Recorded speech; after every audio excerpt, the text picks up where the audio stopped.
नमस्कार दोस्तों, मैं हूं राकेश अचल और आप देख रहे हैं अपना YouTube चैनल चक्षुदर्शी, जो जनता का माउथपीस है।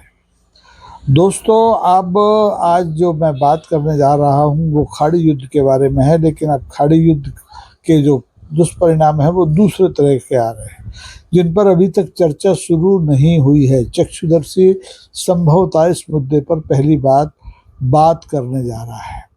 तो मैं अपनी बात शुरू करूं इससे पहले आपसे अनुरोध कर लेता हूं कि अगर आप पहली बार चक्षुदर्शी पर हैं तो कृपा करके इसे सब्सक्राइब कर लीजिए।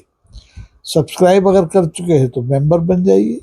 मेंबर बन चुके हैं तो फिर super tag, super sticker, super thanks, इनके सहारे, इनके जरिए आप चक्षुदर्शी की आर्थिक मदद भी कर सकते हैं। तो ये तो रही अलग बात यह है कि जो खाड़ी का युद्ध है आज 34-35 दिन का हो गया है, दूसरे महीने में प्रवेश कर गया है और अब इसकी शक्ल और सूरत इतनी बदल गई है कि इसे पहचानना बड़ा मुश्किल है। मुश्किल इसलिए है कि ये युद्ध अब केवल ड्रोन पर, मिसाइल पर और बमों पर केंद्रित नहीं है। ये युद्ध अब उन 3 F पर केंद्रित है जो हिंदुस्तान के अलावा दुनिया के लिए बहुत महत्वपूर्ण है। ये 3 F क्या हैं, इनके बारे में मैं विस्तार से बात करूंगा, इसलिए आपसे अनुरोध है कि आप वीडियो के अंत तक साथ में बने रहें ताकि आप समझ सकें कि ये 3 F क्या हैं जो खाड़ी युद्ध के गर्भ से जन्म ले रहे हैं। दोस्तों, ये 3 F कोई बहुत ऐसी चीज़ नहीं है जिसे आप न जानते हों, लेकिन चूंकि युद्ध से इसका सीधा संबंध नहीं है, परोक्ष रूप से ये इन 3 F को प्रभावित कर रहा है। ये युद्ध पूरी दुनिया को प्रभावित कर रहा है, अकेले भारत को नहीं कर रहा है। तो ये जो 3 F हैं, इनमें इनको आप अलग अलग ढंग से पहचान सकते हैं, क्योंकि अब युद्ध नैतिकता के सारे तकाजे तोड़ चुका है। स्कूलों पर बम गिर रहे हैं, अस्पतालों पर बम गिर रहे हैं, पुलों पर बम गिर रहे हैं। ईरान का सबसे जो बड़ा पुल था, जो हजारों करोड़, 35,000 करोड़ से भी ज़्यादा लागत का था, जो उसकी जीवन रेखा मानी जाती थी, उस पर भी बम गिर रहे हैं। तो इस तरह से अब ये जो युद्ध है खाड़ी का, जिन 3 F को प्रभावित कर रहा है, उसमें पहला है फ्यूल के बारे में आपको पता है, क्योंकि इस संकट से आप लोग गुजर रहे हैं। रसोई गैस हो, CNG हो, पेट्रोल हो, डीजल हो, सब महंगे हो गए हैं। दूसरा F है फर्टिलाइजर, खाद। इसके बारे में मैं पिछले एपिसोड में आपको जानकारी दे चुका हूँ। और तीसरा F है फूड, फ्यूल, फर्टिलाइजर, फूड। इन तीनों पर इस खाड़ी युद्ध की वजह से इतना भयंकर संकट मंडराने लगा है कि अब दुनिया त्राही करने लगी है।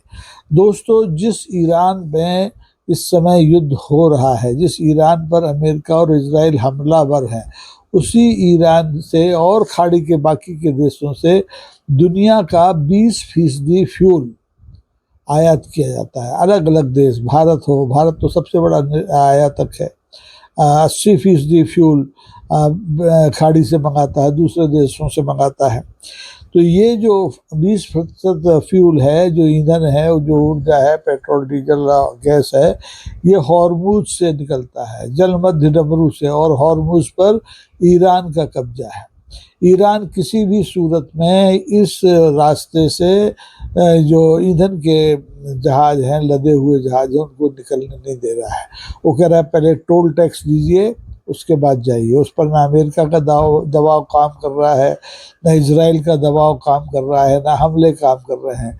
ईरान अपनी जिद पर अड़ा हुआ है, और उसकी जिद ठीक भी है, क्योंकि उसकी संप्रभुता पर हमला किया जा चुका है।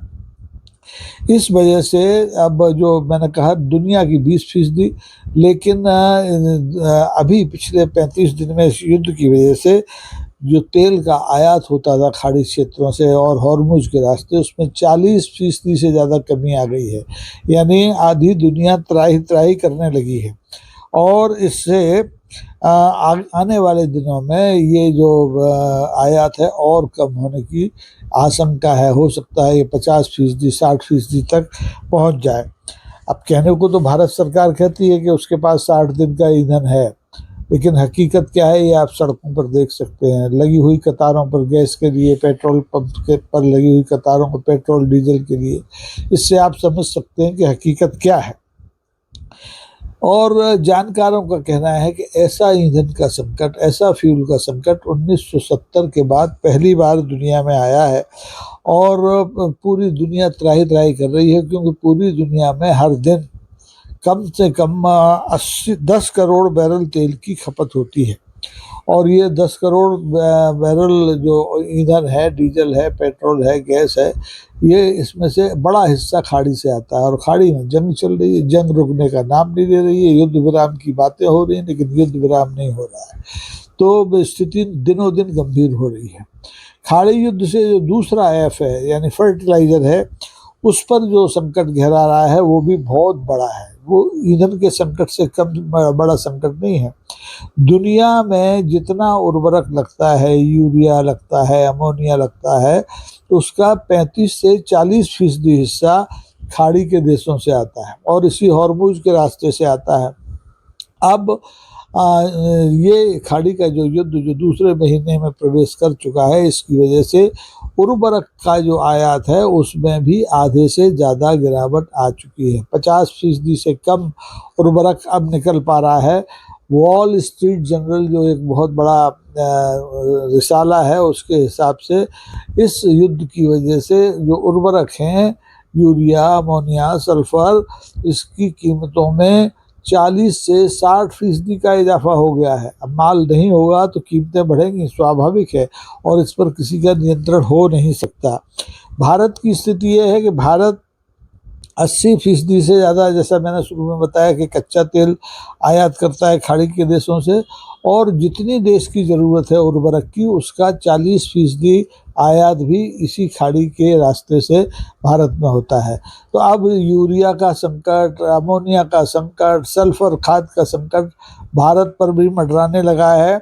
और दुनिया के दूसरे देश भी, अफ्रीका भी है, यूरोप भी है, इस उर्वरक संकट से जूझ रहे हैं। तो ये सीधा हमला कृषि प्रधान जो देश हैं, जिसमें भारत सबसे बड़ा देश है, उसके किसानों पर है, उसकी खेती पर है, उसके खाद्यान्न उत्पादन पर है। अब जब आपको खाद नहीं मिलेगी तो आपकी खेती कम होगी, खेती कम होगी, खेती का रकबा कम होगा तो उत्पादन कम होगा, उत्पादन कम होगा तो फिर आप जानते हैं कि खाद्यान्न की कीमतें कहाँ से कहाँ पहुँच जाएंगी। अभी आंकड़े सरकारी बताते हैं कि दुनिया में 200 करोड़ लोग ऐसे हैं जो 2 वक्त का भोजन नहीं कर पाते, मिल ही नहीं पाता उनको। लेकिन अगर ये खाड़ी का युद्ध और आगे खिसकता है और आगे बढ़ता है तो ये संख्या बढ़कर के 400-500 करोड़ तक भी हो सकती है। हो सकता है कि भारत के लोगों को भी अब आने वाले दिनों में एक वक्त का ही भोजन मिल पाए। हालांकि अभी हमारे अनाज भंडार भरे हुए हैं, लेकिन इससे कुछ बात बनने वाली नहीं है, क्योंकि आने वाले दिनों की खेती के लिए खाद चाहिए, ईंधन चाहिए। ईंधन नहीं होगा तो कैसे हमारे ट्रैक्टर चलेंगे, कृषि उपकरण चलेंगे, और खाद नहीं होगी तो खेती कैसी होगी? किसान हाथ पर हाथ धरे बैठा रहेगा। तो जो खाड़ी के युद्ध में जो दुखती रग है दुनिया की, वो ये हॉर्मुज है। हॉर्मुज का रास्ता है, जल मध्य डबरू है, जिस पर कि ईरान अपना सख्त पहरा लगा करके बैठा है, और उसने न ईंधन की, उर्वरक की, सब की निकासी बंद कर दी है। तो इससे दुनिया छटपटा रही है, चाहे भारत हो, चाहे जापान हो, चाहे दूसरे अफ्रीका के देश हों, सबके अंदर सब देशों पर ईंधन का, यानी फ्यूल का, फर्टिलाइज़र का और फूड का, तीनों का संकट मंडरा रहा है। और ये जो संकट है, ये किसी भी बम से, किसी भी मिसाइल से, किसी भी ड्रोन से ज़्यादा घातक है, खतरनाक है। आप देखिए यूरिया और ईंधन के जो जहाज़ हैं वो फंसे पड़े हुए हैं, उनकी सप्लाई शुरू नहीं हो पा रही है। लेकिन अब करे क्या, सरकार कुछ कर नहीं सकती, किसान बेचारा हाथ पर हाथ धरे बैठा है। मंडियाँ सूनी हो रही हैं, खेतों में बुआई नहीं हो पा रही है खाद की कमी की वजह से। तो इस तरह से दुनिया के तमाम देश, जिसमें भारत सबसे बड़ा देश है, इस युद्ध के संकट से प्रभावित हो रहा है। भारत का बजट इतने दबाव में है कि जिसकी आप कल्पना नहीं कर सकते। अब अगर मान लीजिए यूरिया महंगा होता है, इधर तेल महंगा होता है, खाद्यान्न महंगा होता है, तो सरकार के ऊपर दबाव बनेगा कि वो राज्य सहायता दे, सब्सिडी दे। तो सब्सिडी भी कितनी देगी? कितनी सब्सिडी दे करके आप बढ़ती हुई कीमतों को रोक सकते हैं? यानी कि भारत युद्ध में न होकर भी युद्ध के तमाम दुष्परिणामों को झेल रहा है। और भारत में ये युद्ध, खाड़ी का जो युद्ध है, इजराइल, अमेरिका और ईरान का जो युद्ध है, भारत की किचन तक, रसोई तक, भारत के खेतों खलिहानों तक पहुंच गया है। तो दुनिया की अब ये जंग मिसाइलों की जंग नहीं है, पेट्रोल की जंग नहीं है, ये जंग अब आपकी थाली की जंग है। और इस जंग के थमने का कोई जो आसार है वो नज़र नहीं आ रहा है। तो ऐसे में दोस्तों, ये जो 3F है, ये जो फूड, फर्टिलाइज़र और फ्यूल, ये सबसे बड़ा समस्या बन गई है।